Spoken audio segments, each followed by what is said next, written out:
talks about the idea that the roller coaster of life is inevitable.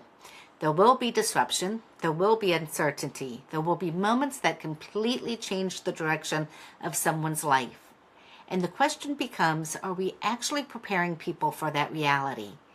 Graham shares a perspective of how hardship, instability, military families, personal loss, and difficult life experiences can shape the way people respond to change later in life. What I appreciate about this conversation is that it does not glorify struggle, but it does acknowledge something important. People who have never experienced disruption can sometimes be completely overwhelmed the first time life forces them to adapt. And as AI, economic shifts, and societal changes continue accelerating, I think resilience may become one of the most important skills we can develop. So, let's get into it. Well, and what led to the meltdown spurred innovation. Because the stupid stuff like Pets.com blew up because nobody in their right mind would order dog food online. Make sure Chewy knows that. Because they need to get out of their business right now because it won't work. It's like, so, the opportunity to make boatloads of money as NVIDIA or whoever gets you round one, and that blows up, and then round two comes in and round three. The opportunity to change your job because AI came in and eviscerated it. People stumble through that, and something that I think what you're doing helps with is, you're like a roller coaster thing, which I thought was there. I think we do. I don't know if there's an answer to this, by the way. I know I believe fundamentally the statement is true, but I have no idea what the hell the answer is. So, the teaching kids, younger folk, teaching kids about the roller coaster, and that the roller coaster is inevitable, and that you're not going to actually be able to figure out where the next curve or loop is, and maybe giving kids the skills, or at least the perspective, if not the skills, to handle it better, not handle it, kind of like that kind of, where's the next issue going to come from? It's going to come from the floor level, and it's going to want attention.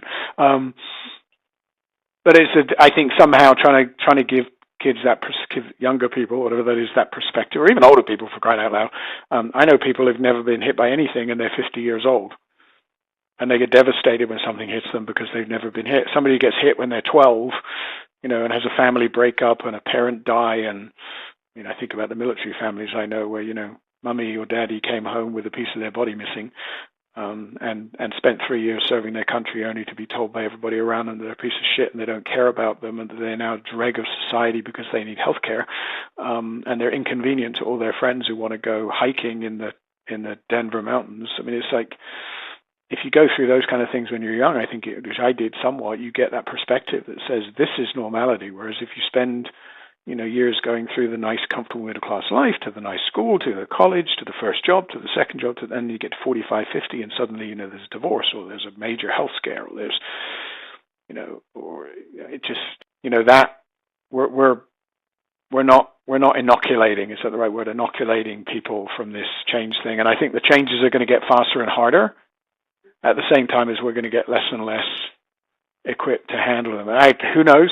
I mean, I have zero claim that I have any idea how the hell that all works out, other than people in general are pretty resilient. So our society is pretty resilient. I generally have confidence that we'll figure our way through this.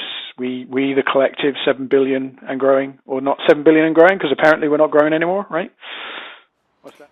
If this conversation made you think differently about technology, people, or the future of work, I think you'll connect with my book, Learn to Love the Roller Coaster.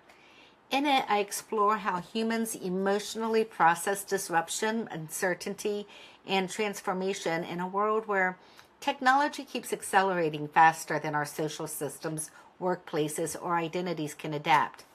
Because the future is not just about what technology can do, it's about understanding why people embrace it, or resist it, or fear it, or how we depend on it. You can learn more about my book and my work through Amplified Concepts in the links below in the description. And if you enjoyed this episode, subscribe, share it, and come back for my next segment of my conversation with Graham.